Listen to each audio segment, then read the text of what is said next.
For as long as I live, a steer we have named Bill will stay in my heart. It will remain one of my greatest regrets that I was unable to help him. One of the most disturbing aspects of what I witnessed in Indonesia is the willingness of workers to deliberately inflict pain, to torture animals if they won't move or respond as they want them to. Bill and other Australian cattle were in a government abattoir in Medan, the capital of Sumatra. Workers were trying to drag Bill with a head rope from a holding pen into the slaughter room. Bill, of course, didn't want to be dragged and struggled with all his might against the rope.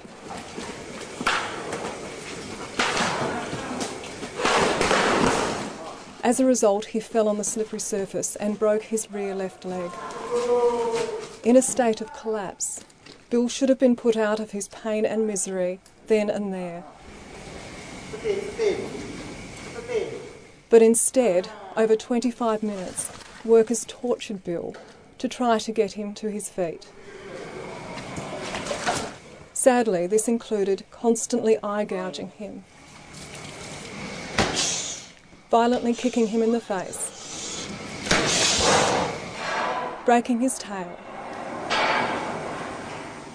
and even hosing water up his nose.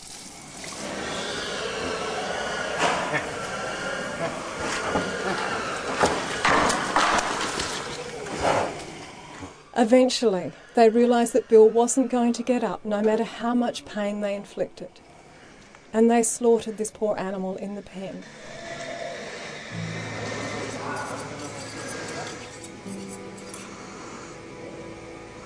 What Bill endured over nearly half an hour was the worst case of animal cruelty I have ever witnessed, and a terrible example of the risks that animals face when there are no laws to protect them from cruelty.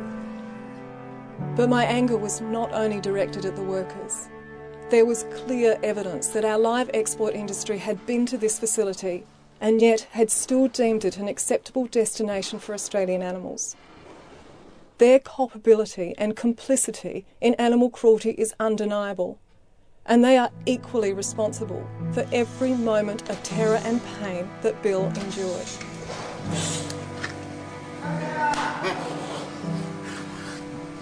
If ever the story of one animal demands justice, it is Bill's.